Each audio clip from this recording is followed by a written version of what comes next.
Lepo pozdravljeni na besedni postaji Filozofske fakultete.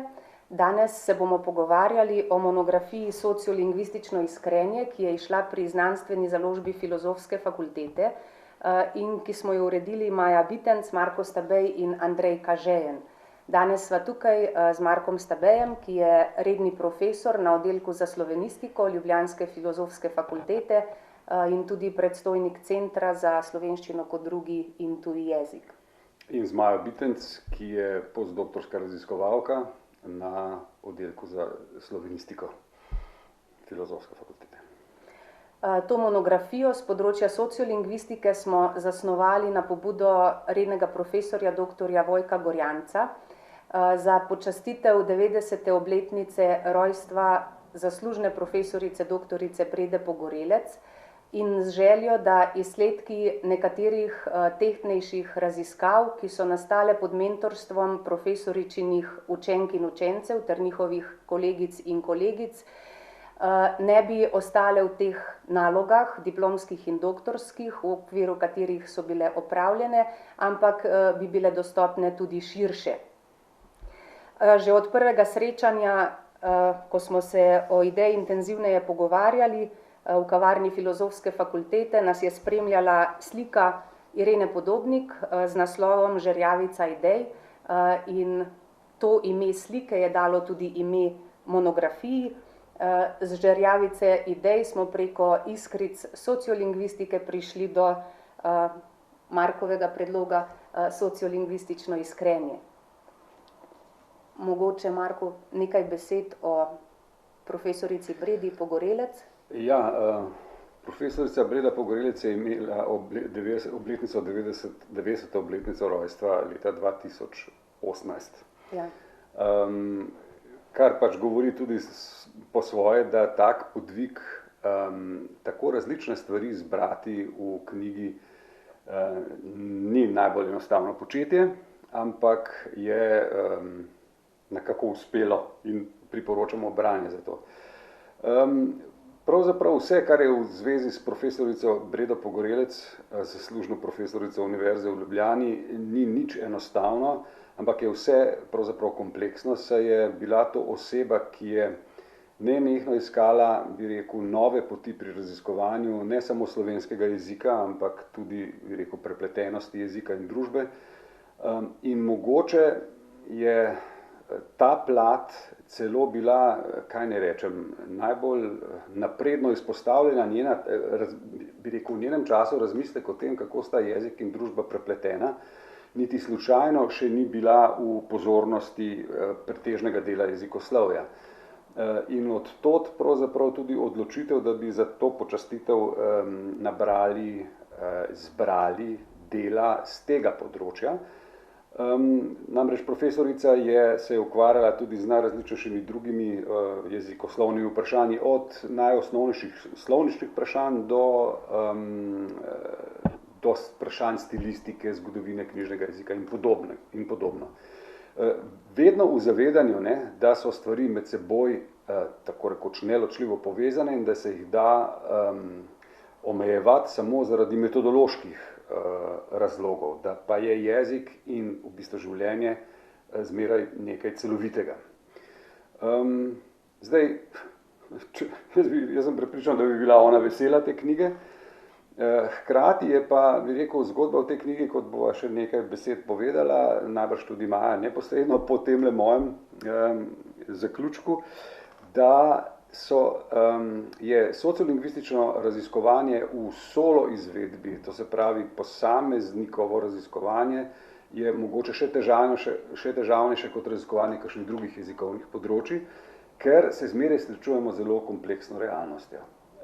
In zato so dokaz članki, ki so bili uvrščeni, je pa treba kar takoj povedati, da je bilo kandidatov in kandidatk še več, ampak seveda ljudje, ki so, bi rekel, že drugje v življenju, si marsikdo niti ni ali želel ali pa ni mogel, bi rekel, svoje nekdanja dognanja ponovno pregledovati in jih preoblikovati na tak način, da bi bile smiselne za vključitev. Ampak zdaj sem že malo posegel na naslednjo temo. Preden gremo k vsebini, bi mogoče omenila še Petro, Prav v zadnji fazi smo dodali to posebno posvetilo. Gre za Petro Jerovšek, katere prispevek o avstrijski Koroški je tudi vključen. Eden tistih, ki so dobili boljše recenzije. Lani pomladi so Petri nekaj dni po rojstvu tretjega otroka diagnosticirali težko bolezen. Njena življenjska pot pa se je potem že jeseni v času zorenja tega iskrenja sklenila. Bila je srčna oseba in perspektivna raziskovalka.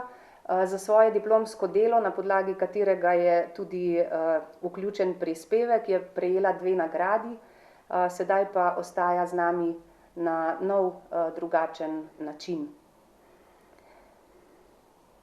Mogoče mora povedati še dragocen prispevek 2 recenzentk. Tako.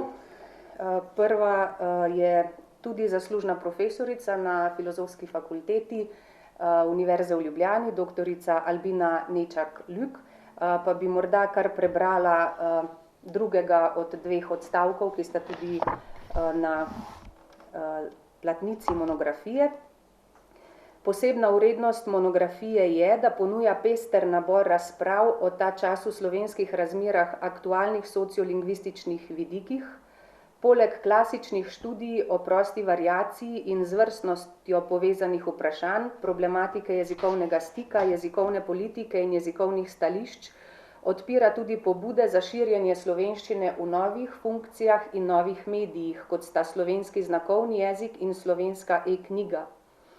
Na konceptualno raznolika, večinoma temeljito premišljena izhodišča se v večini prispevkov navezujejo smotrni metodološki prijemi, nekateri tudi prvič uporabljeni na Slovenskem. Tako izsledki nadgrajujejo dosedanje vedenje o konkretnih razsežnostih sobivanja slovenščine v stiku z drugimi jeziki, o razumevanju zvrstnosti med govorci slovenščine, o jezikovno-političnih in ideoloških dilemah. Druga recenzentka monografije pa je bila docentka doktorica Karmen Kenda Jež z Znanstveno-raziskovalnega centra Slovenske akademije znanosti in umetnosti. In naj tudi citiram tudi drugi odstavek natisnenega. Največja odlika monografije in njenega izbora besedil je tematski prerez jezikovne problematike, obravnavane v prispevkih. Knjiga kot celota načenja aktualna jezikovna in družbena vprašanja, sodobne slovenske jezikovne skupnosti, od ohranjanja slovenskega jezika in identitete zunaj meja Slovenije, integracije učencev priseljencev v šolski sistem, tolmačenja v slovenski znakovni jezik prek slovenščine v visokem šolstvu do opazovanja jezikovne rabe, ki razkriva vzorce družbenega obnašanja, pri tem pa je zaradi svoje zasnove izrazito naravnana prihodnost v nadaljnji razvoj stroke. Mogoče še dodam, da to sta bili glavni recenzentki, recenzije so pa opravljali še drugi kolegi in kolegice in njihovo delo tudi dragoceno, ker je šlo res za zelo raznolike prispevke.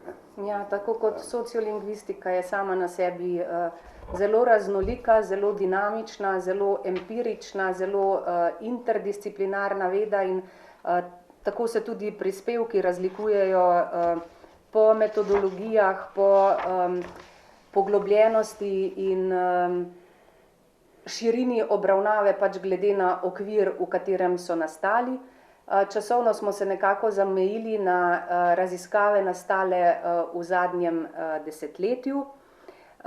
Metodološki pristopi, kot je bilo že razbrati iz prebranih odstavkov recenzij, vsebujejo analizo relevantnih jezikovno-političnih dokumentov, anketne vprašalnike, analizo diskurza, sociolingvistične intervjuje, analizo posnetega gradiva, tehniko prikritih dvojic, variantnostno analizo izbranih spremenljivk in to bi kar fino zaobjelo. Tematsko smo prispevke razdelili v 4 sklope, ki jih bova tudi tukaj predstavila, v grobem pa jezikovna zvrstnost in variantnost, medjezikovno sporazumevanje v šolskem okolju, slovenščina v zamejstvu in po svetu in jezikovna politika in medijski diskurs. Pa Marko, ti kar predajam besedo Ja, za mislim, prvi seveda sklop. si boste morali prebrati sami za detaljno vsebino in je na nek način tudi nehvaležno hitro povzemanje. Ampak v prvem sklopu, ki je poimenovana jezikovna zvrstnost oziroma variantnost, kar je pravzaprav ena od ključnih tem sociolingvistike in tudi mogoče bo še beseda o tem možna kasneje, ena od glavnih potreb, namreč spoznanje, bi rekel, teh, ki se ukvarjamo tako ali drugače znanstveno sociolingvistiko, je, da je pojmovanje jezikovnih zvrsti bi rekel, v splošni publiki razmeroma zelo togo in da je jezikovna realnost bistveno bolj dinamična, kot si lahko, bi rekel, skozi ta šolski nek model zvrstnosti predstavljamo. In zato je prvi prispevek kolegice Ane Gruden se imenuje Pojmovanje socialne zvrstnosti pri govorcih slovenščine in vpliv šolanja, kjer je kolegica skušala pač narediti neko sliko, kako, na kakšen način se je prijela, če lahko rečem, tako imenovana teorija zvrstnosti, ki je tam, bi rekel, od 60 let naprej bila neka novost, pa se je zanjo zdelo v slovenskem prostoru, da bi rekel, še zdaj ni čisto dobro nadomestila nekega tradicionalnega prepričanja, ker pravzaprav gre samo za dve jezikovni zvrsti, ali je to pravi knjižni jezik, ali je pa vse, kar ni pravi knjižni jezik. Zdaj, ugotovila je, da bi rekel, izhodiščna hipoteza ne drži, da se ni nič prijelo, da pa to neke vrste togo razlikovanje med jezikovnimi zvrstmi, knjižno, neknjižno in tako naprej v šoli, bi rekel, vsaj jaz sem tak občutek dobil, če povzemam, da živi nekako shematično. In na ta način pravzaprav marsikomu onemogoča,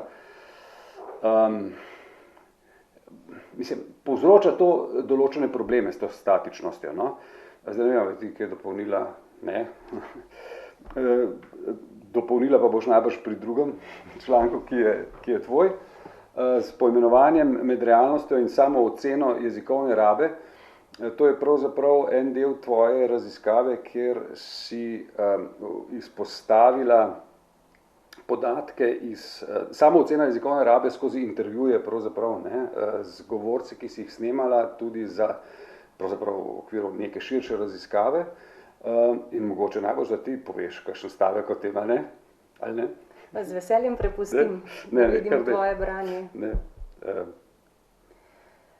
Ugotavljala sem skratka, da se govorci zelo različno zavedajo variantnosti svojega govora, da nekateri zelo natančno opisujejo tako, kako se prilagajajo glede na to, s kom in o čem govorijo, nekateri pa teh sprememb nimajo tako dobro ozaveščenih, oziroma lahko pri isti govorki recimo vidimo, da se zelo dobro zaveda, kako spreminja svoj govor, ko daje navodila otrokom ali ko jih ošteva.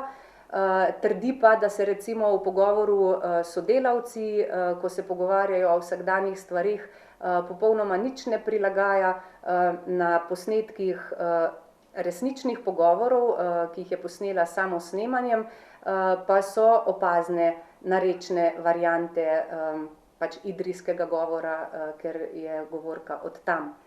Ja, mislim, to je zelo dragocen, bi rekel, uvid v to, kako se ne moremo zanesti samo na eno plat podatkov. In da zlasti samo ocena in samo spraševanje ne more biti edina podlaga jezikoslovnih raziskav. Zelo zanimivo je tudi, kako govorci imenujejo različne zvrsti oziroma varietete, ki jih uporabljajo v različnih okoliščinah, ali govorijo na primer o svojem jeziku, ki ga uporabljajo v službi ali v šoli v Ljubljani, kot o knjižni, pravilni slovenščini, kot o ljubljanščini mogoče, in kaj to v resnici pomeni, pač ko poslušamo te realne posnetke. Ti izsledki, kakorkoli pilotni in na nereprezentativnem vzorcu, pa vendar pod vprašaj postavljajo tudi izsledke raziskav stališč in jezikovne rabe na podlagi vprašalnikov, kjer so vnaprej podane neke izbire, ne vem, kako govoriš v šoli in potem govoriš knjižni jezik, govoriš pokrajinski pogovorni jezik ali narečje. Pač to, kako različne stvari, kako različne varietete si pod istimi oznakami lahko predstavljamo. Ja, seveda ne smemo samo v tvojem članku. Ne, kajmo naprej. Tina Šlajbah je opravila sociolingvistično analizo sinhroniziranih animiranih filmov, predvsem glede pač s glavnim vprašanjem, kdaj in na kakšen način so uporabljena narečja oziroma regionalne značilnosti in bi rekel, po poglobljeni analizi pride do nečesa, kar najbrž opazuje, kar najbrž znamo opaziti vsi, da je vsaj v preteklosti pretežno veljalo, da je narečje uporabljeno za dosego komičnosti, hkrati pa seveda lahko tudi nekih dodatnih elementov, kot bi rekel, identifikacije z določeno kvaliteto nekega animiranega junaka. In jaz mislim, ta raziskava je ena od teh, ki bi bilo dobro, bi rekel, tudi ponavljati v desetletje, ker se te taktike, kot kaže, deloma tudi spreminjajo. Ne? Ampak ja, ta komičnost narečja, kar se v bistvu tudi z določenimi drugimi raziskavami na drugih področjih komunikacijskih pokrije. Tudi v tej knjigi še naprej. No? Zdaj pa drug sklop je pa medjezikovno sporazumevanje prav specifiko v šolskem okolju, Maja.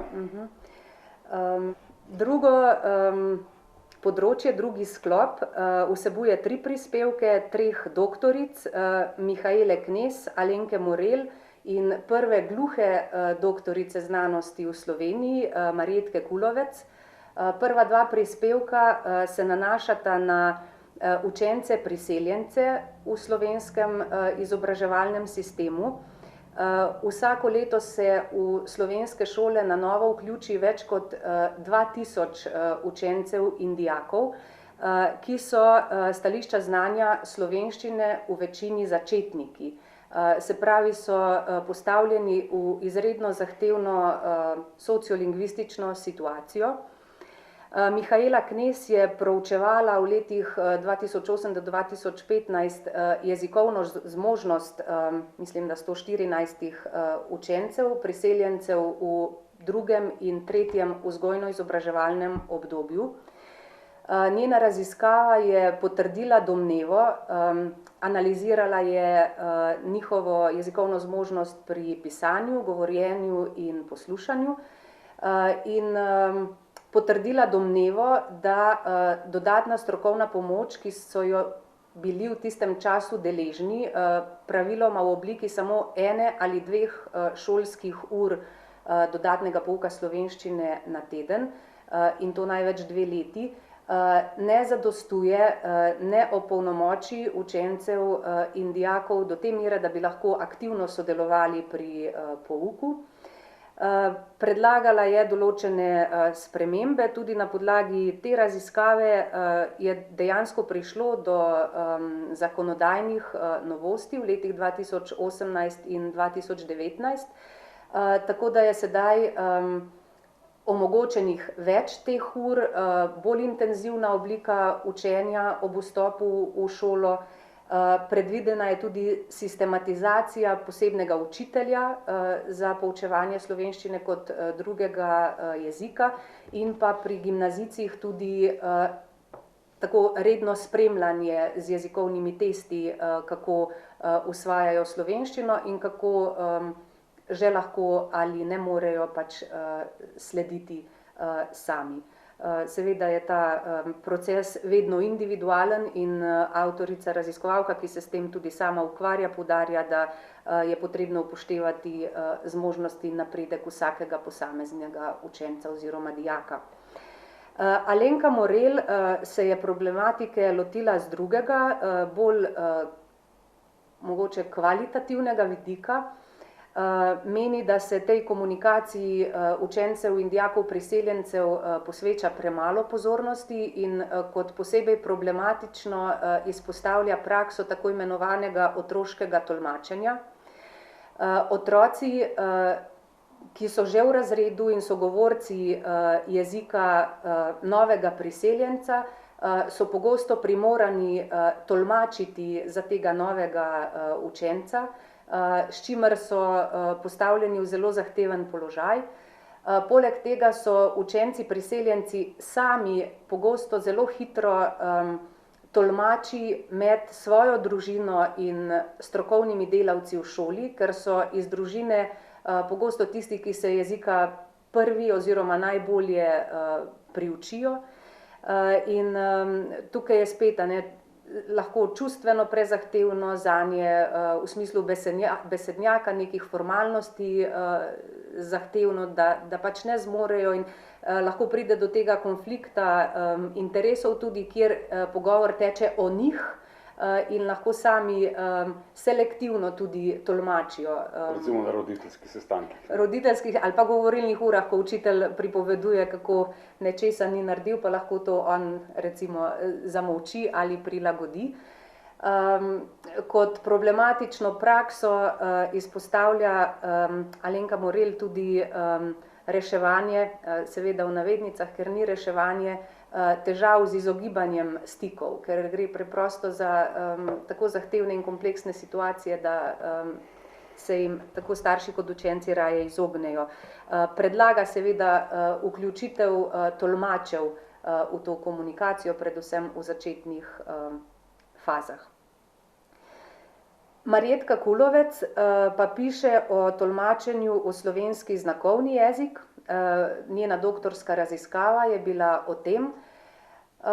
V zadnjih letih se mnogim gluhim otrokom že v otroštvu ustavlja polžev usadek, tako da se do neke mere rekonstruira sluh. Seveda njihova komunikacijska zmožnost ni primerljiva zmožnosti slišečih, pa vendar se tudi zaradi teh medicinskih izboljšav zmanjšuje število otrok, ki so vključeni v Zavod za glušne in naglušne v Ljubljani in v 2 centra v Mariboru in v Portorožu. Tako se jih vedno več vključuje v večinske šole. Pri tem pa seveda prihaja do vrste zadreg in težav. Tudi recimo v Zavodu za gluhe in naglušne je poleg gluhih in naglušnih v razredu vedno še vrsta slišečih z različnimi posebnimi potrebami in tolmač ni vedno na voljo. Predvsem v rednih šolah je prisotnost tolmača pač odvisno od situacije, recimo, da je en tolmač za 2 razreda ali celo za 2 šoli in tako gluhi oziroma naglušni ne morejo enakovredno ostalim spremljati pouka in usvajati učne snovi. Tako spet pač je želja oziroma bi bilo dobrodošlo, da bi bila prisotnost tolmača bolj stalna. Spodbuja tudi, da bi posneli tolmači določene vsebine, da bi jih lahko gluhi in naglušni večkrat pogledali, pa poudarja pomen pedagoške izobrazbe teh tolmačev, ki imajo sicer vsi te certifikate, ampak ne posebej za delo z otroki. To nekako. Hvala. Pa še to mogoče, da to, kar gledamo v medijih ob tolmačenju, ni slovenski znakovni jezik, ampak je slovenščina v kretnjah, ne prav ta posebni, se sem prav imenovala, ne prav njihov posebni jezik s svojimi zakonitostmi, ampak nekakšna kombinacija teh kreten in govorjenega jezika z vključevanjem tudi prstnega črkovanja posameznih besed. Ja. Zdaj, to, kar si povedala, pač, mislim, kar si predstavlja zdaj skozi šolsko perspektivo, je čisto jasno, da je tudi, bi rekel, tradicionalno enojezična slovenska jezikovna situacija znotraj Republike Slovenije izjemno, bi rekel, zapletena, potrebna ne samo raziskav, ampak tudi konkretnih rešitev, ker sicer, bi rekel, povzroča vrsto od čisto človeških osebnih zadreg do diskriminacije cele vrste ljudi. Naslednji sklop je pa najbolj, bi rekel, najbolj številčen, če tako rečem, in smo ga poimenovali slovenščina v zamejstvu in po svetu, precej z enostavnim naslovom oziroma med naslovom. Lahko rečem takole, ne, da to ni nič čudnega, da je mogoče dejansko, mislim, tukaj je najbolj množičen, gre za 5 člankov, pač Petre Jerovšek, Damjane Kern-Andoljšek, Mance Kljun, Maše Novak in Renate Zamida. Namreč lahko rečemo, da se je slovenska sociolingvistika seveda začela z opazovanjem dvojezičnih situacij, predvsem koroške. Tukaj Aleksandar Isačenko pravzaprav že v 30 letih prejšnjega stoletja delal pionirske korake, ne samo pionirske korake, tako rekoč daleč pred časom uporabljal sociolingvistične prijeme, še preden se je sociolingvistika kot veja tudi v svetu sploh uveljavila zares, ne? Kaj šele pri nas. Tudi profesorica Breda Pogorelec je bila izjemno dejavna tako pri raziskovanju kot pri reševanju konkretnih potreb slovenske jezikovne skupnosti v zamejstvu. Naj rečem, da že recimo v 70 letih je tukaj v seminarju sociolingvističnem dozorela ideja, kako bi lahko mogoče začeli krepiti jezikovno zmožnost, identiteto in sploh slovensko skupnost tudi preko revitalizacije jezika, recimo v Beneški Sloveniji, kjer je odtlej pravzaprav tam zelo uspešna zgodba, ne brez velikih naporov in podobno, no. Zdaj, mislim, da tukaj so tako rekoč vsi prispevki v tem razdelku so tako ali drugače seveda vpeti v tradicijo tega raziskovanja, ampak hkrati jo presegajo. Namreč situacije so bistveno manj statične, kot so bile včasih.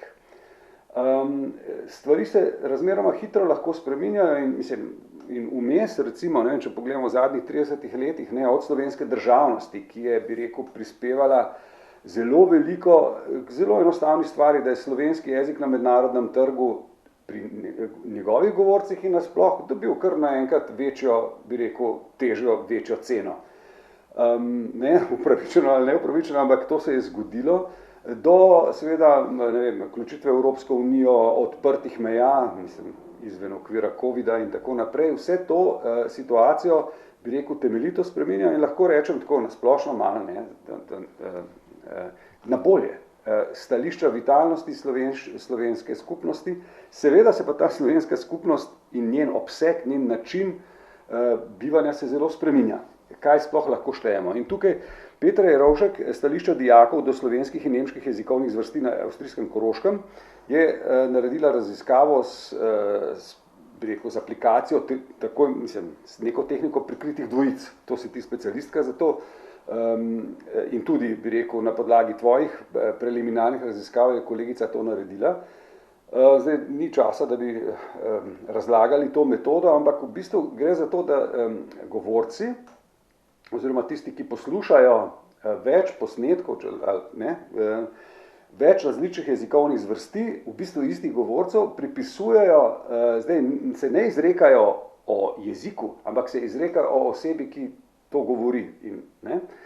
In tam se da pač te lastnosti, ki pripisujejo osebam, tako ali drugače kategorizirati in preko tega lahko bolj, bi rekel, empirično in bolj kompleksno dojamemo, kako ljudje gledajo na posamezne jezikovne zvrsti. In tukaj, ne, če poenostavimo, to je že Isačenko, ne, govoril pravzaprav o 4 vidikih, ne, eno je pač knjižni jezik, narečje, knjižna slovenščina, narečje, knjižna nemščina in nemška narečja. In tukaj pač se kaže zanimiva zgodba, ki jo je pač zaradi kompleksnosti res težko povzeti pravzaprav na hitro. Ampak da nemščina ima med mešanimi, med tem dijaštvom, ima nekoliko višjo statusno vlogo, ampak ne tako, kot bi si človek mislil, da bo imela. Ne vem, knjižni slovenski knjižni jezik ima nekoliko manj, kaj bi rekel, trden status kot pri tej publiki kot knjižna nemščina, ampak bi rekel, razmerja so zanimiva in v bistvu na nek način, če lahko grem po krašnici, tudi vzbujajo neke vrste optimizem v tej skupnosti. Seveda je pa identificiranje z jezikom drugačno, kot je bilo. In druga razprava, Damjane Kern-Andoljšek, se pravičujem, ohranjanje identitete s poučevanjem slovenščine med Slovenci v Avstriji. To se sliši tako zelo tradicionalno ohranjanje identitete, ampak tudi pravzaprav v slovensko skupnost prišteva ne samo tradicionalno pripadnike manjšine, ampak tudi tiste, ki živijo v Avstriji, pač ki so novejši priseljenci ali čisto novi priseljenci in že na ta način pravzaprav gleda drugače, kot se je dolgo časa gledalo, kjer se dvojezične situacije v glavnem opazovalo samo na tako imenovanih pač avtentičnih in avtohtonih področjih. Ne. Kolegica tudi ugotavlja, da so pač,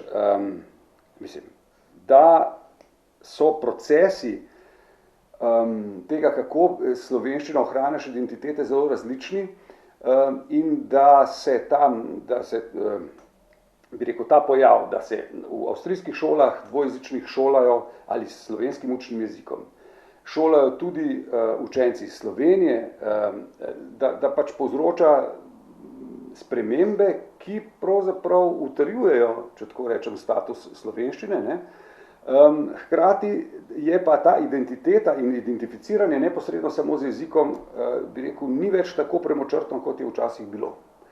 In to je še posebej jasno v prispevku Mance Klun Slovenščina in slovenstvo v Braziliji, kjer pravzaprav ugotavlja, da podobno, a vendarle precej drugače, seveda zlasti kot v Argentini in drugače kot v Ameriki, slovenščine v nekem dejavnem prometu v Braziliji med slovenskimi, bi rekel, potomci slovenskih izseljencev tako rekoč ni več, kar pa ne pomeni, da ne ohranjajo nekega dela slovenske identitete povezanosti z nekimi tradicionalnimi, kulinarično drugimi vidiki, ampak zanimivo pa je, da vendarle kaže pa, da interes po učenju slovenščine se pa veča, to se pravi, na nek način se revitalizira ta občutek, ne nujen in ne, da z jezikom se lahko identificiram samo, če ga tekoče govorim in z njim berem in ne vem, ga pišem, ampak da se to deloma tudi obrača, kar lahko anekdotično tudi po drugih situacijah opazimo, ampak to v Braziliji je pravzaprav bilo zanimivo in do tega prispevka,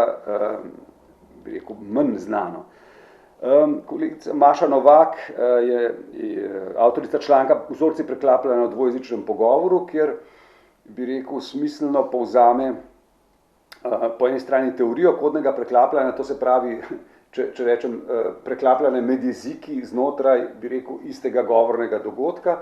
To je pač neka teorija, ki ima tudi razne podvariante, ampak ugotavlja na nekem pač vzorčnem primeru nekega posnetega dvojezičnega pogovora v Kanadi, kako to v resnici poteka in v bistvu se dotika bolj, kaj vse glede na to lahko sklepamo, ampak seveda to je eden od problemov sociolingvističnih raziskav, da posploševati se ne sme in ne da na hitro.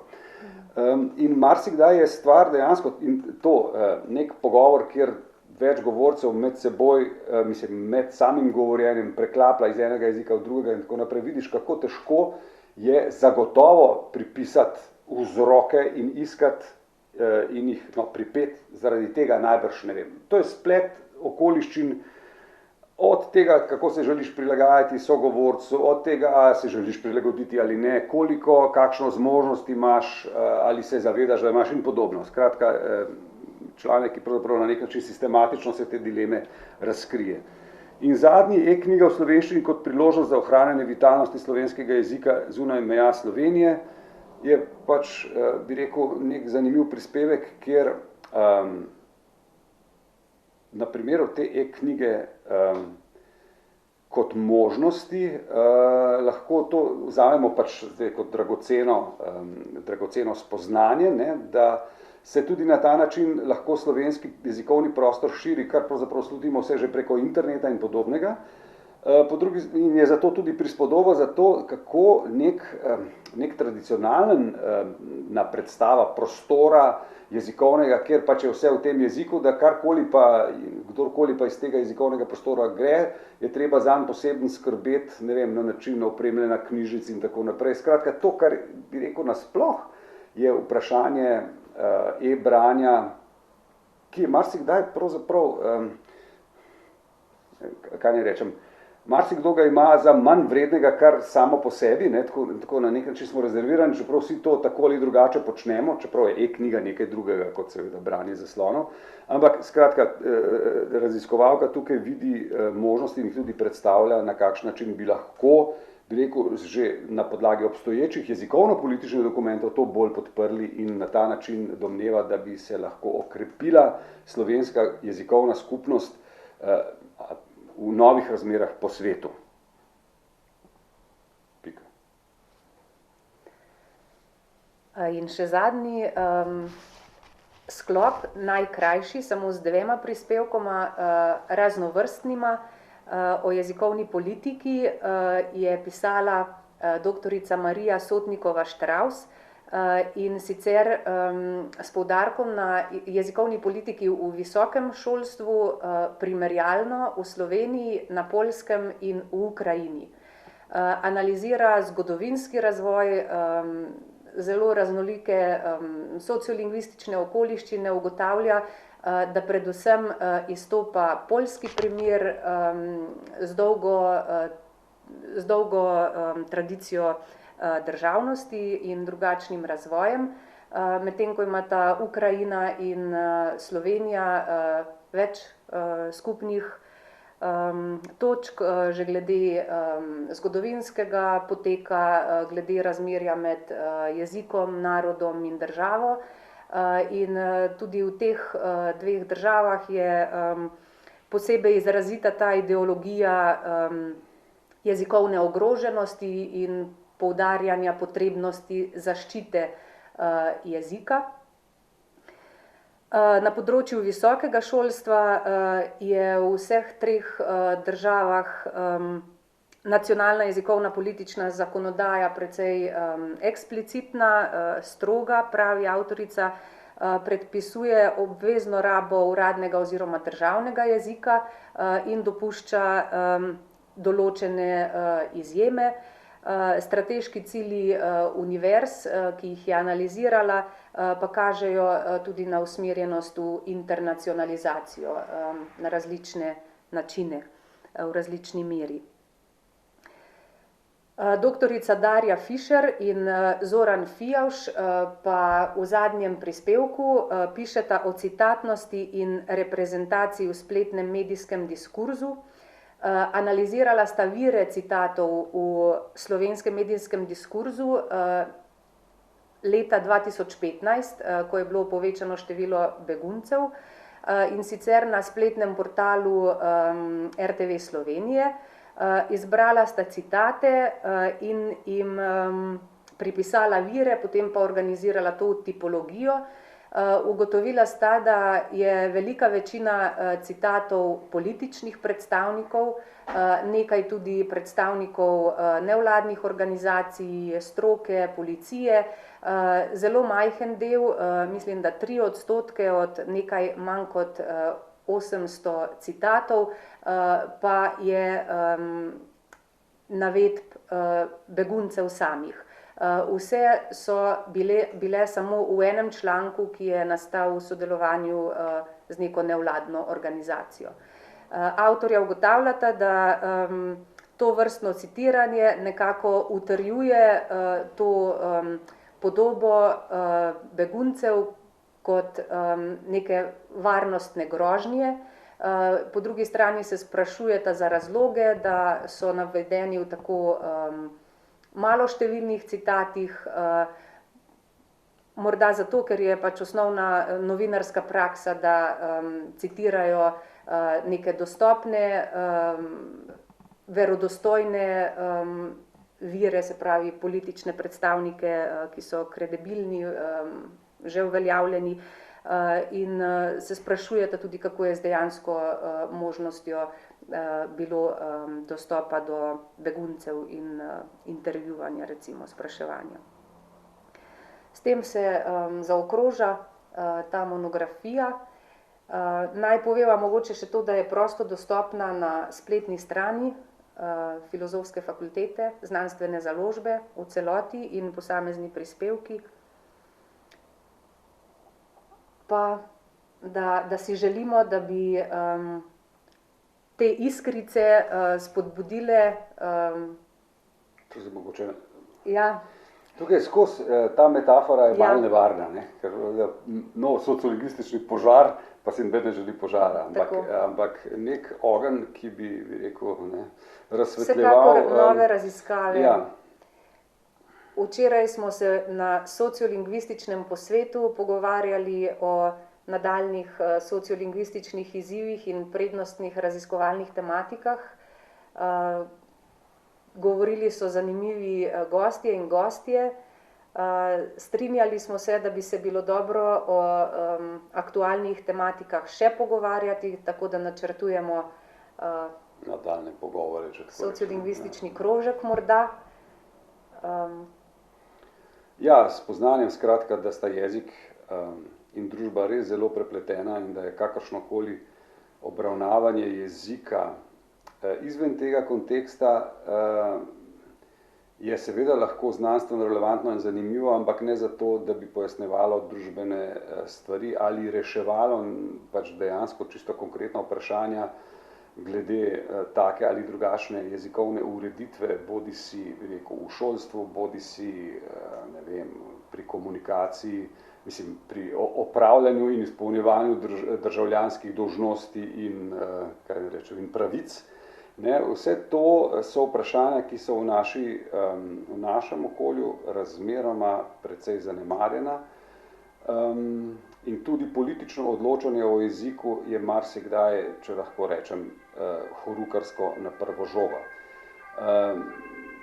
So razumljivi razlogi za to, ampak vsekakor je zdaj, se mi zdi, zori volja, da bi to skupaj poskušali v novih okoliščinah, ki so v bistvu zelo dramatične in spreminjajoče se, ne, da bi to skušali preseči. In jaz upam, da bo ta knjiga tudi ena od spodbud.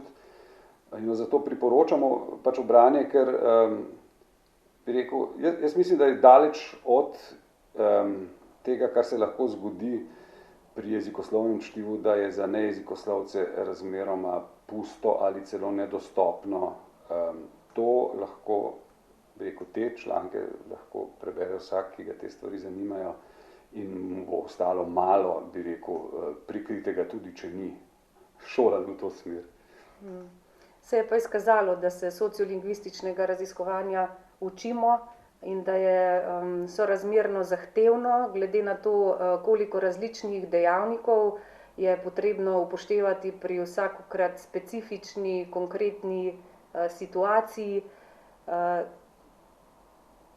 Tako da ja, je potrebno sodelovanje različnih strokovnjakov, posebej v primeru morebitnih obširnejših raziskav, projektov.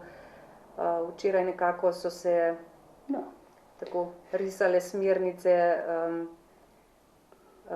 kaj vse bi bilo najbolj smiselno in potrebno. Tako. Lepa hvala za pozornost. Hvala. Nasvidenje.